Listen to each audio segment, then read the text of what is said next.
अस्सलाम वालेकुम दोस्तों, 25% लोग ऐसे हैं जो कि एनीमिया की बीमारी का शिकार है। जब जिस्म में आयरन का लेवल बरकरार नहीं रहता है तो इससे हीमोग्लोबिन की पैदावार में भी कमी पैदा होने के अलावा रेड ब्लड सेल की डिफिशियंसी भी बढ़ जाती है। बॉडी के मुख्तलिफ फंक्शन को सरंजाम देने के लिए आयरन की जरूरत होती है। इसकी मदद से खून तमाम ऑर्गन्स को मिलता रहता है और हार्ट प्रॉपर तरीके से वर्किंग करता है। लेकिन अक्सर लोगों की आदत बन चुकी है कि वो ऐसी फूड्स खाते हैं जिनसे आयरन की कमी पैदा होती है और साथ ही टॉक्सिन की तादाद में भी इजाफा होता चला जाता है, जिससे आपके गुर्दे पर, लीवर पर, लंग्स पर और ब्रेन पर भी बहुत बुरे असरात पड़ते हैं। आयरन की कमी यानी कि एनीमिया एक बहुत ही खतरनाक बीमारी है और अगर इस बीमारी को नजरअंदाज न कर दिया जाए तो ये हमारे लिए बहुत बड़ी परेशानी को पैदा करती है। ब्लड हमारे सेहतमंद जिंदगी के लिए जरूरी है, इसी वजह से हमें ऐसी चीजों से बिल्कुल परहेज करना जरूरी है जिनसे कि हमें एनीमिया के अलावा लीवर की कमजोरी और हेपेटाइटिस ऐसी बीमारी भी बाइस बनती है।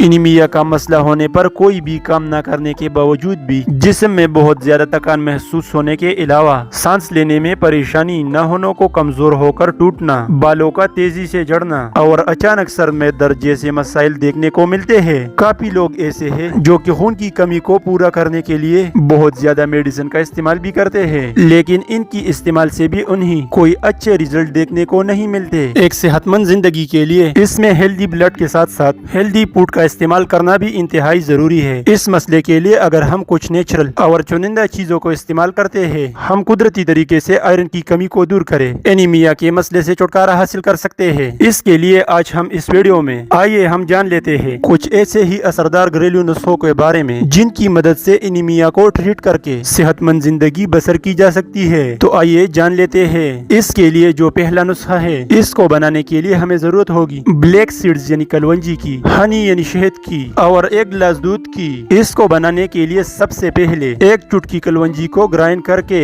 इसका पाउडर तैयार कर लीजिए। अगर 1 गिलास दूध में कलवंजी के पाउडर को डालकर इसमें आधा चम्मच शहद डाल करे यानी अच्छी तरह से मिक्स कर लीजिए। इसके बाद आप दोपहर के खाने से 1 घंटा पहले इसको पी सकते हैं। इसमें हमने कलवंजी को शामिल ही किया है जो कि आपको खून की कमी से निजात दिलाने में मददगार होती है और इससे लीवर में मौजूदा जहरीले मादे को खारिज करने की भी काबिलियत मौजूद होती है। इसके अलावा इसके अंदर आयरन भी पाया जाता है, इससे कि हीमोग्लोबिन लेवल भी कायम रहता है और रेड ब्लड सेल की प्रोडक्शन में इजाफा होने के अलावा एनीमिया के मसले से निजात मिलती है। ऐसे लोग जो कि एनीमिया के मसले में मुब्तला है वो इसके यूज से ज्यादा अच्छे बेनिफिट हासिल कर सकते हैं। रेड ब्लड सेल की प्रोडक्शन में इजाफा कर सकते हैं। रेड ब्लड सेल की पैदावार में इजाफा करने के लिए विटामिन भी अहम काम सरअंजाम देता है और ये मिनरल कलवंजी के अंदर ज्यादा मिकदार में पाया जाता है। प्रोटीन और नेचुरल कंपाउंड से भरा होता है। इससे न सिर्फ आपकी जिस्म में खून की मिकदार बैलेंस रहती है बल्कि इससे हड्डियों को मजबूत बनाने के अलावा बॉडी होने वाले तमाम थकान और कमजोरी भी दूर की जा सकती है। शहद आयरन की डिफिशियंसी को दूर करने के लिए कामयाब ट्रीटमेंट के तौर पर काम करता है। आप रोजाना इस ड्रिंक को 15 दिन तक मुसलसल इस्तेमाल करने से आयरन की मिकदार में इजाफा करके एनीमिया के मसले से निजात हासिल कर सकते हैं। इसके अलावा कुछ ऐसे फूड्स भी है जिनको अगर हम अपने डाइट में शामिल करते हैं तो इस नुस्खे का असर भी ज्यादा तेजी से होने लगता है, जिनमें एप्पल खाने से हमारी जिस्म में खून की कमी दूर करने में मदद मिलती है। ये आयरन का बहुत बड़ा अच्छा जरिया है और इसके इस्तेमाल से ब्लड प्रोडक्शन में इजाफा किया जा सकता है। इसके अलावा इसके इस्तेमाल से आपके चेहरे पर एक फ्रेशनेस पैदा होने लगती है क्योंकि एनीमिया के पेशेंट का चेहरा बूझा बूझा से दिखाई देने लगता है। इसके लिए अगर 1 सेब के साथ 1 गिलास दूध को भी पिए जाए तो ये ज्यादा इफेक्टिव साबित होता है। इसके लिए आप सुबह के नाश्ते से 1 घंटा पहला 1 सेब को 1 गिलास दूध के साथ खाएं। ऐसा 1 माह तक लगातार करने से आप अपने बॉडी में हैरतअंगेज तब्दीली नोट करेंगे। इसको यूज करने का सबसे बड़ा बेनिफिट ये है कि ये कॉम्बिनेशन आपकी ब्यूटी के लिए भी इंतहाई फायदेमंद साबित होता है। इसके अलावा मुनक्का भी आयरन की कमी को ठीक करने के लिए असरदार घरेलू नुस्खों में से एक है। इसमें विटामिन सी, आयरन दोनों ही मौजूद होती है। विटामिन सी आयरन को जज़ब करने में मदद मिलती है और इससे हीमोग्लोबिन लेवल भी बढ़ने लगते हैं। इसके लिए आप 10 से 12 मुनक्के दोनों को रात को सोते वक्त के आधा गिलास पानी में भिगो कर रखें और सुबह खाली पेट इनको खाएं। इनको 3 हफ्तों तक लगातार खाने से आप एनीमिया के मसले में अच्छे नताइज हासिल कर पाए। इसके अलावा जो लोग रोजाना डेट्स खाने की आदत को अपनाती है वो हमेशा के लिए एनीमिया के मसले से महफूज है क्योंकि डेट्स भी आयरन का बहुत अच्छा जरिया है और इनके इस्तेमाल से खून की कमी को दूर करने में मदद मिलती है। इसके लिए आप रोजाना रात को सोने से पहले 3 खजूर आधा गिलास पानी में भिगो कर रखे और सुबह खाली पेट इनको खा सकते हैं। इनको रेगुलर यूज करने से बआसानी एनीमिया के मसले से निजात हासिल की जा सकती है। और इन रेमेडी के दौरान आप बहुत ज्यादा तली हुई और मसालेदार चीजों को खाने से परहेज करें, क्योंकि बॉडी में टॉक्सिन बढ़ने के अलावा लीवर पर भी बहुत बुरे असर डालते हैं। इसी वजह से आप इन चीजों से परहेज करें। इन नुस्खों की मदद से बआसानी खून की कमी को पूरा कर सकते हैं। तो इसी के साथ उम्मीद करते हैं आज की ये वीडियो आपके लिए मददगार साबित होगी। अगर ये वीडियो आपको अच्छी लगी लाइक कीजिए। अगर आपके कोई राय या सवाल है कमेंट्स कीजिए, शेयर कीजिए अपने दोस्तों के साथ और एंड में हमारे चैनल को सब्सक्राइब करें। तो मिलते हैं नेक्स्ट वीडियो में। Thank you.